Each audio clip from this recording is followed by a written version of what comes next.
عليكم ورحمة الله وبركاته. مرحبا بكم في القناة ديالي. كنرحب بكل الناس الجدد اللي دخلوا ليا في القناة. وفيديو ديال اليوم غادي يكون مفصل حيت بزاف ديال الناس كيسولوا على هذا الدواء اللي هو بروسبان، واش كينفع وكيفاش كيستعمل، وغنهضر لكم على حتى تجربتي الشخصية معاه. الفيديو طويل شوية ولكن فيه معلومات مهمة، خليكم معايا حتى الأخير.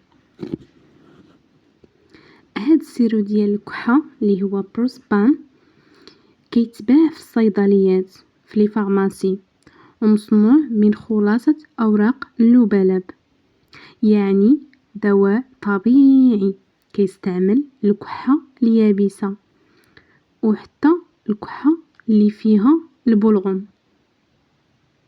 وكيعاون بزاف الناس اللي كيعانيو من ضيق النفس الخفيف، وكيستعمل الكبار وحتى الصغار بجرعات مختلفة.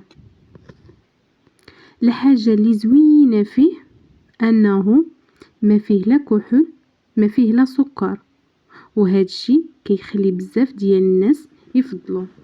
وراها مكتوبة هنا: خالي من السكر، خالي من الكحول، خالي من السكر، خالي من الكحول، كتشوفوا خالي من الملونات للبالغين والأطفال. قبل ما ناخذ هاد بروسبان كنت كنعاني من الكحة المزعجة، خصوصا في الليل كتجيني واحد الكحة، بالخصوصا مع هاد البرد. جاتني واحد الكحة مع هاد الشتاء والبرد، جاتني واحد الكحة قاصحة، عمرني ما جاتني بحال هاد الكحة. وصافي مشيت للفارماسي، مول الفارماسي هو اللي نصحني بهذا السيرو بروسبان، والحمد لله. قبل ما ناخذ هاد بروسبان يعني هاد الكحة راه قاصحة، عمرني في حياتي ما جاتني، وكتخليني بالخصوص ما نعش في الليل، يعني كنحس بالثقل في الصدر ديالي، وشي مرات النفس كيكون ناقص، وهذا الشيء يعني كيتعبني نفسيا وجسديا، وخصوصا ملي يعني تقريبا ديك يومين ولا 3 ايام مازال ما شريت هذا الدواء، كنت كنعاني من واحد الكحة راه صعيبة. والحمد لله ملي مشيت لهاد الفارماسيان والحمد لله قلت ليه اعطيني شي دواء ديال الكحة، وعطاني هذا. عطاني بزاف ديال الاختيارات، ولكن فضلت عليه هذا حيت قال لي هذا راه ما فيهش السكر وتقدري تستعمليه، حيت حتى ولدي عنده الكحة وقال لي تقدري تستعمليه انت وولدك، يعني ما كاين مشكل. يعني هذا ديال راه مكتوبه فيه اصلا ديال البالغين والاطفال. وصافي استعملته انا وولدي، الحمد لله عطاتني النتيجه زوينه، الحمد لله مشات الكحه. واللي مهم بزاف راه ما فيهش لا السكر، حيت انا كنفضل الادويه اللي طبيعيه، وقلت نجربو، خصوصا انه معروف عند الناس بزاف، راه الناس بزاف كيعرفوا هاد بروسبان، حيت هذا الدواء كيدوب في البلغم اللي كيتجمع في الصدر، وكيساعد يخرج بسهوله، وكيدهن السعال، يعني كيهدن داك السعال، وكيعاون يعني كيهدن الكحبه، وكيعاون الشعاب دوك الشعاب الهوائيه ترتاح. يعني ماشي غير كيسكت ديك الكحه، لا، ولكن كيساعد الجسم يتخلص من السبب ديالها، فهمتوني؟ بالنسبه للطريقه ديال الاستعمال استعملوه على حسب الارشادات. يعني هنايا مكتوبه فيه قال لي 3 المرات في وجبه الفطور والغداء والعشاء، وضروري بعد الاكل. هذه اي سير ولا اي دواء ضروري تاكلي شي حاجه عاد تشربي الدواء ديالك.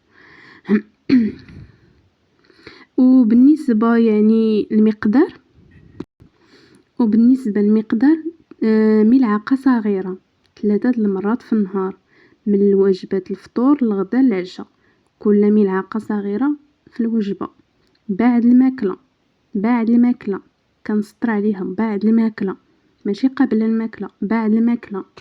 وكنحرص نشرب الماء بزاف، يعني ضروري نشربوا الماء بزاف وصافي. وكنكملوا العلاج حتى الا حسيتي بالتحسن.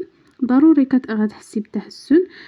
تقريبا انا داني 3 ايام 4 ايام الحمد لله وجاب النتيجه. راه القرعه مازال عامره. ولدي الحمد لله مره واحده اللي عطيت ليه واحد المعلقه صغيره الحمد لله مشات الكحه. اللهم لك الحمد. وبالنسبه للطفل يعني الجرعه راه كتكون مختلفه، يعني على حسب الطفل ديالك، واش عنده عامين واش عنده 3 سنين، على حسب. راه كلشي مكتوب في الورقه على حسب. انا عطيت ليه حيت عنده تقريبا مازال كاع ما كملش عامين. عطيت له غير ملعقه صغيره الحمد لله صافي راه مشات. صافي بلي مشات صافي حبستها ليه، ما بقيتش كنعطي. انا استعملته تقريبا ديك 3 ايام الاولى 3 ايام الاولى 4 ايام صافي حبستو حيت صافي مشات الكحه. اللهم لك الحمد، اللهم لك الحمد. ايوا صافي بالنسبه ليا. وبالنسبه ليا اللي كيقولوا راه ممكن يكون اعراض جانبيه، ولكن راه نادره. الاعراض الجانبيه اللي كيقولوا كتكون يعني بحال الم في المعده ولا اسهال خفيف. انا شخصيا الحمد لله والشكر لله ما حسيت بحتى حاجه. ولكن الا وقعت لك شي اعراض يعني خصك تحبسو وتستشري بالطبيب ديالك. وماشي اي دواء راه كيناسب الجميع. واذا طولت الكحه اكثر من اسبوع ولا كانت مصحوبه يعني بالسخانه ولا الم قوي، ضروري زياره الطبيب.